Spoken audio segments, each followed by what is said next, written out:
and welcome. You're watching News 9. We are bringing you stories from the world of business, policy and economy. We'll begin with markets this morning. To my left is my colleague Karthik Malhotra. Karthik, good morning. Morning, Shweta. Markets opening in green. I'm green. Markets are opening in green. You're green. Markets are green, but a very flattish green. Like you've got yourself green head to toe, but markets have been fairly flat. Actually, if you look at the Sensex and the Nifty broader markets, they've opened in second decimal points green. So nothing really very exciting. You've got Nifty 50 up just 0.09%. I mean, I would hardly call it green, but yeah, at least it's not red. So it's a marginal gain for markets this morning. I think the big news is coming from the Nifty mid-cap. And finally, after months and months of rallying, Nifty Midcap 100 has broken that ceiling of 40,000 points. So this morning, 9:30, when markets opened, we were looking at Nifty Midcap 100 at 40,129 points.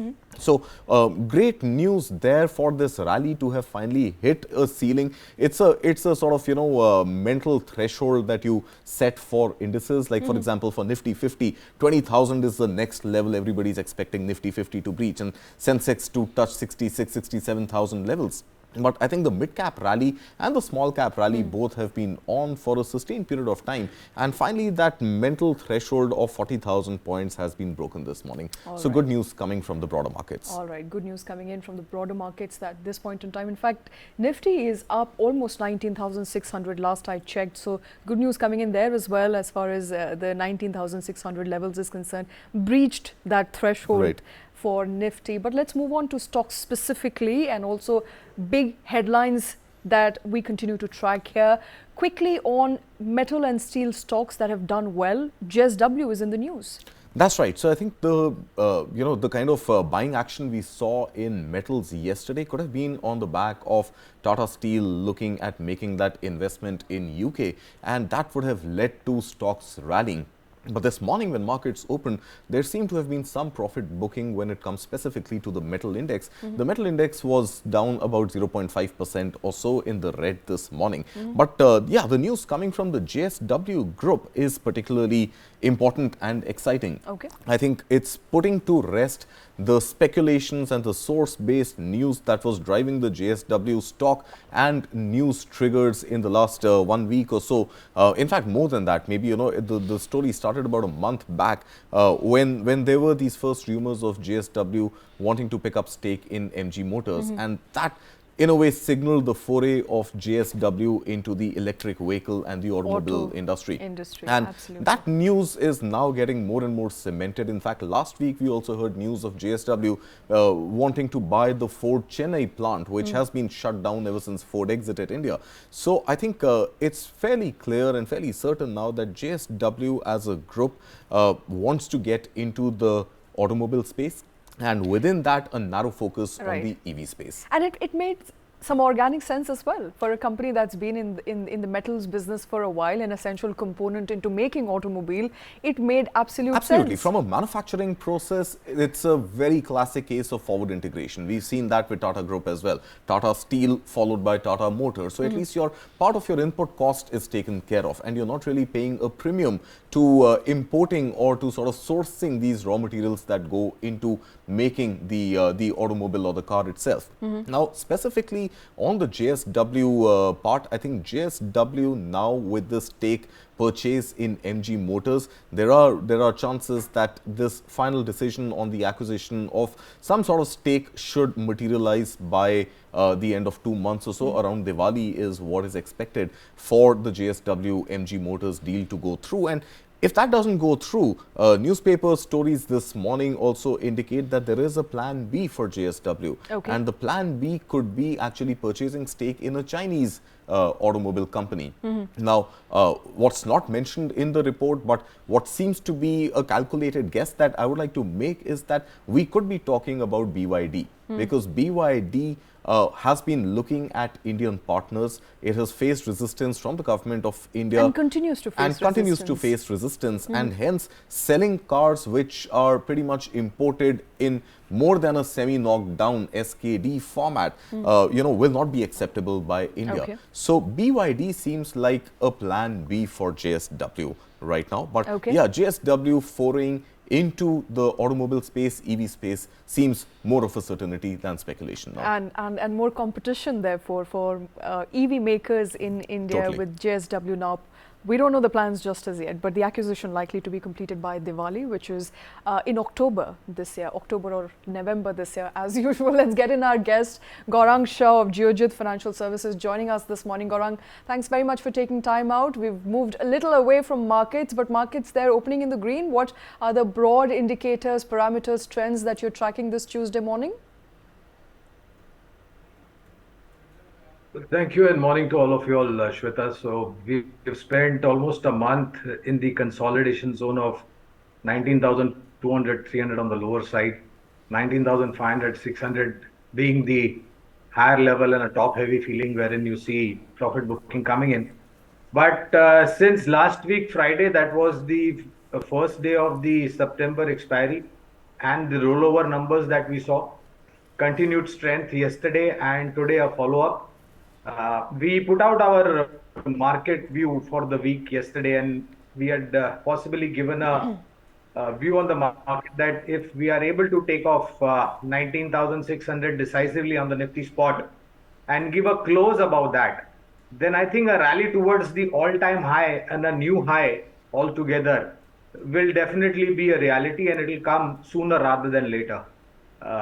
On the other side, well, it's good to see the rally and an all-time high on the mid-cap index. Small cap has also rallied, but along with that, a word of caution that in the small cap universe, you need to be extremely careful. And I think that consolidation that we had for the entire month of August in that zone that I just mentioned is possibly supportive to take us at a little bit more elevated level from here on. But for that to happen, Shweta, I think we have to close above 19,600 decisively, and possibly then you will see a follow-up. Hi, good morning, Gaurang. Nice to have you back on the show. We were discussing JSW just as you were joining, and now a more affirmative sort of action coming from JSW on account of a more probability of certainty around JSW getting into the automobile space and more specifically into the EV space. What does this tell us about JSW? Well, morning to you as well, Karthik. So I think more the merrier, and the race towards possibly the government statements that we also heard that India is likely to become a large manufacturing hub as far as automobile and automobile ancillary and tire manufacturing companies along with OEMs are concerned. This will only be achievable if we have more number of players coming in. And of course, policies getting more clearer for the EV segment. It's good to see that a new entrant is wanting to come in, possibly a little bit late, but better late than never, Karthik. And my sense is that as we get more details or fine prints about this entire venture into the EV or automobile segment, I think it will be much more clearer in terms of who they want to partner with, whether it is going to be a name which is already present in India or whether they want to sign with a Chinese counterpart. But more importantly, I think how it is going to come into India, whether it is going to be a completely knockdown kit or a semi-knockdown kit which will be assembled over here in case if it's a joint venture with an overseas partner, or whether they are really looking at a more manufacturing base being set up. I think the sooner we have clarity, it will be better. But yeah, it's good to see more number of players coming. Gaurang, how do markets and retail investors as well as institutional investors for that matter see a diversification of this kind? JSW not traditionally known to be an auto brand, and of course for the EV sector, for the auto sector, it is good news that there is more competition by way of a new entrant, a new player coming in. But by way of how markets perceive it, we saw JSW Steel down almost 1% in early trade this morning. Why do you think there is resistance on a move like this from JSW? Well, so I think the short-term concerns, Karthik, will always remain when there is no clarity in terms of what is going to be the blueprint, what is going to be the valuation, how much of it will JSW need to shell out in terms of a takeover, or if they get into a JV with a foreign partner. And not to forget, I think one of the best performing stocks in the entire metal universe if I'm not mistaken, Karthik, was JSW Steel because it had rallied to a great extent. And these kind of news always play a little bit of knee-jerk reaction on the counter from an immediate short to medium-term point of view, till unless and until you have clarity about the entire deal. So it's just a knee-jerk reaction. Let me give a disclosure here, since we are talking about JSW Steel. We do have a positive call on the fundamental side on JSW Steel. Okay. All right, staying on with auto, another stock that is in focus is that of Mahindra and Mahindra. Mahindra and Mahindra, of course, in conversation with Volkswagen to acquire some essential electric component for its EVs in India, and the stock is up today.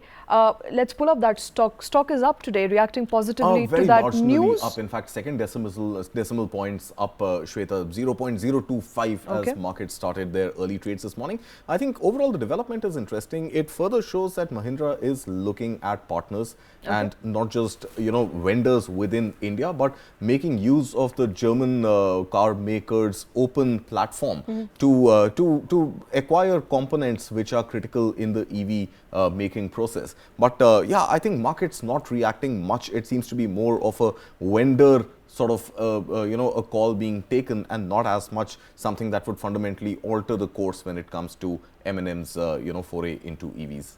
All right, so auto companies, their auto stocks continue to be in focus, but a stock that we are talking, in fact, since yesterday, Nazara Tech on the back of the fact that there is fresh investment, which seemed a little counterintuitive after all that news that is coming in the past couple of months and weeks, and that is by the way of GST collection and how it's going to hammer down prospects for a lot of you know, gaming platforms. So that investment, I don't know where it stems from, but I'm sure it stems from strong fundamentals to begin with. So as I see it, and I think Gaurang would be able to weigh in, you know, with greater details on the sector. But as I see it, I think, you know, all of us, including us, we've also been guilty of sort of, you know, writing down or underwriting the e-gaming sort of, you know, online gaming sector completely by way of the clarification that came on GST norms. So I think there were very early obituary writers that the gaming sector, online gaming sector, is going to collapse and is never going to rise back because of this sort of, you know, 28% tax on face value. But I think what the Kamath brothers, Nitin Kamath and Nikhil Kamath, who have sort of, you know, taken that call to invest about 100 crore rupees in Nazara Tech, I think the confidence is stemming more from a future where they see more and more youngsters taking on to gaming and the gaming industry overall ballooning into a much larger industry than what we know of it today. So I think the investment decision stems from that. And after hitting lower circuit after lower circuit, when the GST news on online gaming had marred all gaming stocks, including Nazara Tech, I think last week's closing price of about 714 rupees and a 10% premium on that is the basis on which the deal between the Zerodha founders Nikhil and Nitin Kamath as well as Nazara Tech has been closed. And it seems to be perhaps, you know, a bet towards the future where there are going to be more inflow of gamers into online gaming, and therein lies the growth of Nazara Tech. But that's how I see it. I think Gaurang would be able to explain this better. Gaurang, you know, the fact that Zerodha has invested in Nazara, I think, is a testimony to the fact that you cannot write off India's online gaming industry. What are the prospects of online gaming? How bullish are you on the online gaming stocks? Well, Shweta, so this is not a company-specific comment because we don't have a coverage on Nazara Tech, but just to answer your question and on the sector, and it's really, you know, interesting and fascinating to see a large investor coming at 10% premium and buying a decent amount of stake in a particular gaming platform company. And if I'm not mistaken, and if my what I read and reports are right, then India is possibly the second or the third largest country in terms of online gaming. Even offline gaming, if you go to see, is really huge. We have a listed entity as far as offline gaming is also concerned. Now, coming to this online gaming, and like Karthik was mentioning, I think the GST, you know, ruling came in as a rude shock for a lot of players. And we had the reaction also on the respective counters. So first of all, I think let's hope that the government is absolutely clear in terms of what the policy is and what are the kind of taxes that will be attracted as far as online and offline gaming are concerned. Given the 35% plus young population in India with the age of somewhere below 30 and closer to 28, and the attraction of the millennials towards this kind of platform, I think it's going to be a major game changer. And I was reading a couple of other reports also. In the next possibly 3 to 5 years, Shweta, I think India could become one of the largest users in terms of online gaming, with a caveat that there should be proper rules, regulation, and whatever direct and indirect taxes which are payable by this sector to the government should be absolutely crystal clear. And there should be regulation also at the same time. And I think add to that, Gaurang, I would also, take one step further and say that these rules also need to be cast in stone at least for a period of, let's say, 5 to 8 years, and should not be subject to change every year or And so, meddled right? with. I mean, every GST meeting cannot have rates across the board Absolutely. changing. So, but yeah, I think, another stock that we missed discussing earlier when we were discussing the EV story, Gaurang, is Hero MotoCorp now investing another 550 crore rupees in pretty much its competition Ather Energy, a Bengaluru-based startup which is into e-scooters, which competes directly with Hero Electric. And we've seen how that story was sort of, derailed when it came to Hero MotoCorp or Hero Electric's own electric scooters. Now, this further investment, taking up its total investment in Ather Energy to about 917 crore rupees or so. Are we seeing some consolidation in the e-scooter space now? Well, Karthik, I hope that is true, because as we were just discussing about JSW venturing into EVs, our sense at Geojit is also that, with more players coming in, it is going to be prudent to expect mergers and acquisition, and more so consolidation within the industry. And, this consolidation would possibly drive us towards much more stronger players with the consolidation going through. So not surprising. And I think after if I'm not mistaken, again, I stand to be corrected if I'm wrong, Karthik, I think Hero MotoCorp was one of the first companies as far as EV two-wheeler launches are concerned. And then the launch process went into absolute cold storage, or was frozen for a long period of time. And then, of course, you had news flows also, which were negative on the group as well. So it's good to see this move. And I'm quite sure as we go forward from here on, small players, mid-sized players would possibly be targeted entities for a consolidation phase in the auto sector overall. Okay, and talking about Ather, a startup, I don't know if it's still fair to call Paytm a startup or not. Okay. But let's move to the Paytm Absolutely. story. The Paytm story that is coming by the way of the Soundbox, the newly launched Soundbox. We don't know the impact on stock just as yet, but let's quickly make our viewers understand what this new Soundbox is. For a very long time, I think what Indian customers were waiting for is the tap and pay through one single device. I think merchants more than customers, because they had to carry different devices. That is likely to go away with the new device that Paytm launched with much fanfare yesterday. Vijay Shekhar Sharma, talking about this great new device that is going to revolutionize business models for merchants all across the country specifically. I think it's also interesting to point out that that device will pave way for a lot of iPhone and NFC users to tap their phones and pay, a service that not many, I think, merchants offer at this point in time. That's right, Shweta. So I think, two headlines emerging this morning. One, of course, is yesterday's Soundbox and the sort of innovation at a device level in a B2B or a sort of merchant level right now. I think the more important news that markets would be looking at would be Vijay Shekhar Sharma in an interview to Bloomberg yesterday, stating that he is keen to further increase his stake in Paytm. And or in 197 Communication. And in fact, just a couple of days ago, Ant Fin had diluted its stake, sold its shares back to Vijay Shekhar Sharma, reducing its holding on Paytm or 197 Communication to just under 10%, 9.9% holding. Vijay Shekhar Sharma, already the largest stakeholder, individual stakeholder in Paytm, at about 19.42% or so, more than keen to further increase his stake. So I think that is something that markets are looking at, with equal interest, if not more interest, than this great new innovation, which I think has been in the works and has been a gap area, for payments in a very long time. So And on the Soundbox, right.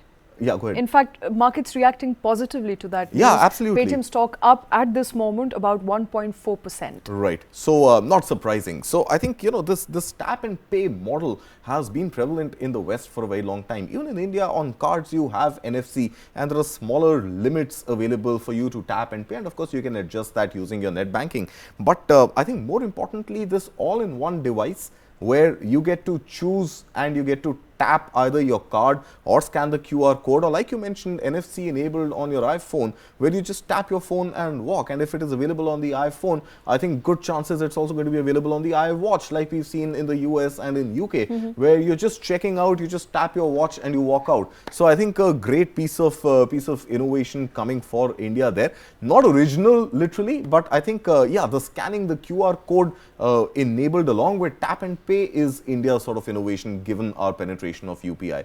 But Gaurang, let's understand from you, 197 Communication, Vijay Shekhar Sharma wanting to further increase his stake and this new Soundbox all-in-one device being launched. How do you see the 197 Communication story panning out? Well, on the lighter note, Karthik, I hope earning money was equally easy like tap and earn, which is not the case. But Gaurang, I've been growing innovation. money plants. I've been growing money plants in my house all my life, hoping that at some point the leaves would change into the green back, but hasn't happened yet. All the best with that, Karthik.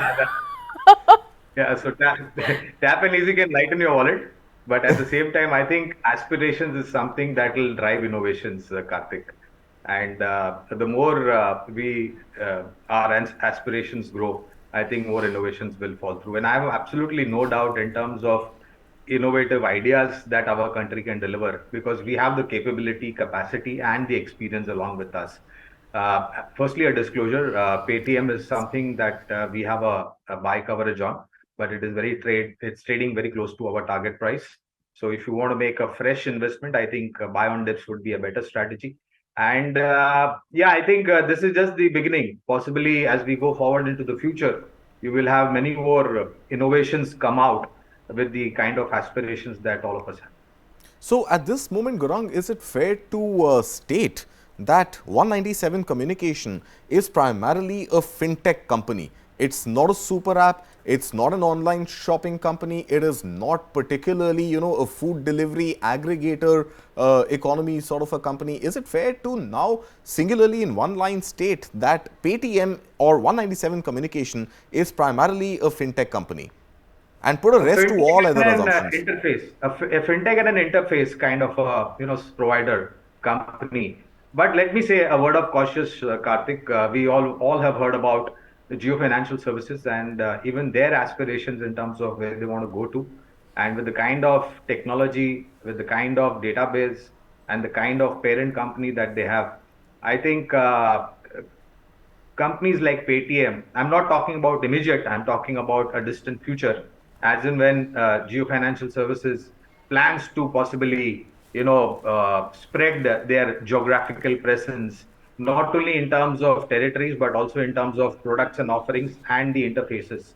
So this could be one of the challenges that Paytm could face. But yeah, I think it's going to be it's an interface platform provided company which enables making payments easy. All right, let's shift focus to another stock that we are tracking, and that is a pharma major, Cipla. We don't know who's going to acquire Cipla, whether it's going to be Dr. Reddy's lab, whether it's going to be Torrent Pharma, Bain, along with Dr. Reddy's lab. No clarity there on the acquisition of Cipla just as yet. And interestingly, Shweta, add to that, Cipla making a 100% acquisition of Actor Pharma in South Africa. Actor Pharma or Actor something, I'm forgetting what it is, of a South African company at a time when there are talks about a promoter stake being acquired in the parent Cipla company itself. So I think, yeah, interesting times for the pharma sector. We haven't seen too much M&A happening when it comes to large brands, listed companies in the pharma space, and also at a time when the Indian pharma industry is being looked at with some degree of suspicion when it comes to our cough syrups or our eye drops that we export internationally. But I think Cipla, case in point, of course, a lot of bids have already been submitted by Torrent Pharma, and now we understand that even Dr. Reddy's as well as Bain Capital are in the fray to make a promoter's bid acquisition in Cipla. So I really don't know how to read the pharma story right now. If you can pull up the stocks and get Gaurang also in, it's interesting to note that that Dr. Reddy's was in fact in the red in early trade this morning, while Torrent Pharma was up about 1.5% or so, and Cipla's shares also up in the morning, up about 0.56% or so. So let's look at Cipla, Dr. Reddy's, Torrent Pharma, all the stocks in action this morning, and also take Gaurang's view on that. Gaurang? Well, so Dr. Reddy's and Bain Capital, new entrant, Torrent Pharma and Blackstone. Already we had the news, we had the reaction also on Torrent Pharma when the news flows were there. So today's reaction on Dr. Reddy's would possibly, I would possibly term it as a knee-jerk reaction on fallback of the news, though we don't have the clarity in terms of valuation. They are still thinking about as to how to better the valuation in terms of the offering compared to Torrent and Blackstone. Possibly, and I hope there is no third player jumping into the race. Once we have clarity, Karthik, I think we will be able to comment more on that. But the reaction on Dr. Reddy's this morning is purely because of the kind of news flows that are there, though we don't have clarity in terms of valuation. What should investors, retail investors especially, holding, let's say, Cipla, Dr. Reddy's and or Torrent Pharma do right now? Is it a wait and watch game, or just wait for news flow and decide accordingly, do nothing right now? Well, Karthik, if I am a fundamental analyst, I think you don't need to jump the gun. Let me give a disclosure over here. We do have coverage on Torrent Pharma as well as Cipla as well as Dr. Reddy's amongst the pharmaceutical names in the pharmaceutical universe. Let the dust settle down, Karthik. I think I'd put it that way. If you have only bought the stock with a view that you will benefit with the kind of news flows in terms of valuation and the offering, then you can act accordingly. But if you are a long-term investor, I think just let the dust settle down and wait out for a while. All right. And yesterday, IRFC was in news, and so were many other railway stocks. How do you see the railway story panning out? We also have a new CEO, a first-time woman CEO of the railway board, and overall a lot of investment news coming from railways. How do you view railway stocks, especially IRFC, which was again trading, I think, a good 6 to 7%. It's 20%. It's hit upper circuit. So IRFC hitting upper circuit yesterday, up about 7% or so, even in early trade this morning, Gaurang. Yeah, so Karthik, let me again give a disclosure over here. Yesterday, when we put out our weekly market view, we mentioned about 4 sectors, primarily 3. You remember about 3 to 4 years back when the government opened up FDI and defense, Make in India, Made in India. Nobody expected that this would be the kind of orders that will flow in. And look at the kind of performance of the defense sector. Our view at Geojit is that railways and power generation, power transmission and distribution sector also will follow the same, and possibly these 2 sectors will not take as long as the defense stocks took to deliver in terms of run up. Our sense is that railways and power transmission, distribution and power generation will be much faster in terms of performance. And look at the kind of announcement that the government has made in terms of improving the entire picture of Indian railways, starting with your Vande Bharat trains to high-speed trains to modernization of railway stations to increasing the speed limit of express and superfast trains, dedicated freight corridors, name it. I think there's a major transformation that the Indian Railways is going to. And all those companies which are associated with Indian Railways, whether it's a government-owned or a private company, I think they'll benefit great over a longer period of time. Unfortunately, I won't be stock-specific because we hardly have any coverage. But I think these 2 sectors will also be in line with what defense sector has been. All right, Gaurang, before we let you go, which are the other top stocks perhaps that you're tracking? Which are the sectors that you'll be tracking through the day today? Well, I think IT, Shweta, is something that excites us. And mind you, there were a lot of mid to large size deals that were announced post the first quarter numbers this financial year. And I think IT index has also been performing. So I think you should possibly look out for some names in the mid-cap IT universe. To name maybe about 2 or 3 of them, I think LTI Mindtree would be the one, Persistent Systems would be the second one, and maybe KPIT Tech. All right, Gaurang, thanks very much for taking time out. Thank you for joining Thank us you. here this Tuesday morning. Thank you, Gaurang.